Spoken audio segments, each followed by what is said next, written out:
decided to cash in on TV's reality show trend. I have several ideas, but they may need some work before I approach the networks. Here's what I'm working on. This idea grew out of Survivor, but I have a new twist.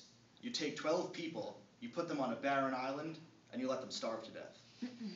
You make sure they get no food, but you provide plenty of drinking water. You don't want them to die of thirst. You want them to starve to death. That would be entertaining enough, but here's the fun. You make sure half the contestants are large, aggressive, physically fit individuals, while the other half are small, mild-mannered, and physically weak. Then, you wait them out and you see who survives. And more fun, you watch how they do it. The show will be called Guess Who's for Dinner. The only part I haven't decided yet is whether or not to provide utensils. This is a piece called Let's Get Real Here from the book When Will Jesus Bring the Pork Chops by George Carlin. George Carlin is mostly known as a stand-up comic, but this piece is not stand-up comedy. It's just a short piece of literature, but it features some of George Carlin's classic insight and through the use of sarcastic, sardonic humor.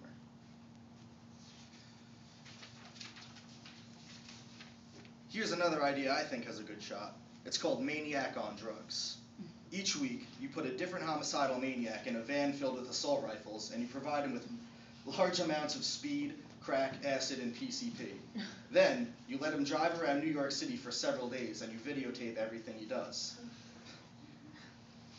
Naturally, you want to clear all this with the police first, so they don't interfere with the smooth flow of the show.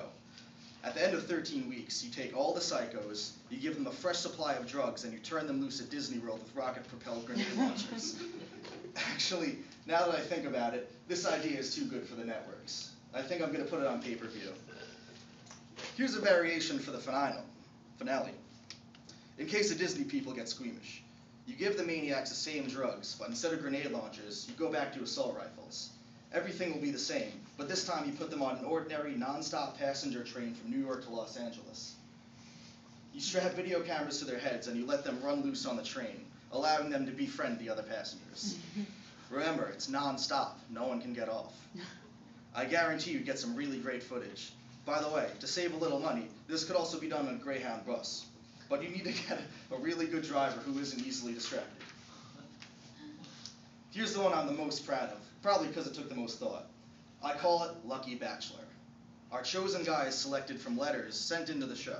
In step 1, the Lucky Bachelor is sent out on 3 separate occasions to pick up women in cheap bars and bring them back to a hotel where he'll try to fuck them. If they go along easily, he then convinces them to commit a perverted act involving a floor lamp, a woodpecker, and a box of rubber bands. An act most people would consider completely depraved. All this activity will be videotaped. In step 2, we stop 3 random people on the street, show them the videos, and ask them which of the women the Lucky Bachelor should marry. This woman will be called the designated bride. We then ask the 2 losing women to vote on which of the 3 random street guys looks like the best fuck. That guy will be called the designated best fuck street guy.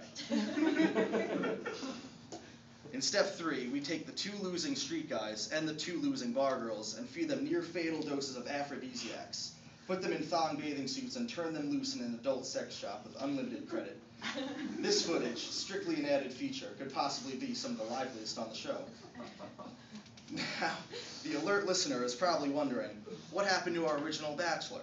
Well, in step 4, we arranged for him and the designated best fuck street guy to engage in a bare-knuckle fist fight to the death in the center of the Isle of St. Peter's in Rome. The 2 men must keep fighting until one of them dies. It's absolutely important to the show. We keep a camera trained on the Pope, and every time he falls asleep during the fight, we give the guys an extra $100. The main reason it's important that one of the 2 men dies is because the next day, in the same church, we're going to hold a combination wedding and funeral. The loser of the fight gets the funeral, but the winner gets the wedding, and he gets to marry the designated bride. The remaining bar girls and hotel participants serving as bridesmaids and pallbearers.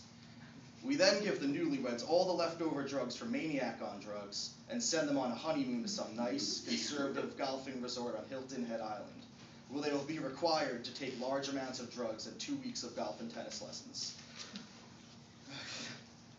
My next idea is a makeover show. My working title is Try Looking Like That for a Change.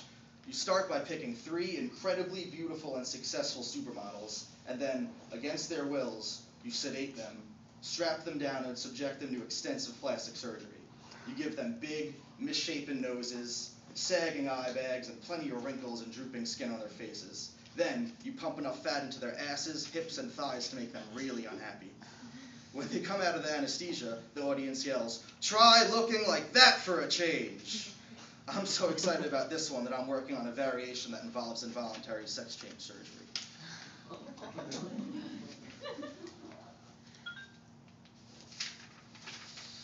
Well, that's about it, I suppose. I suppose all that's left would be for me to tell you about a show called Bowel Movement. Basically, it's a show that involves a fixed position camera, a toilet, and a series of guys with diets organized primarily around beer and extra spicy Mexican food. Perhaps it would be better if I don't go into too much detail at this time. But you know something? This one might actually belong on cable.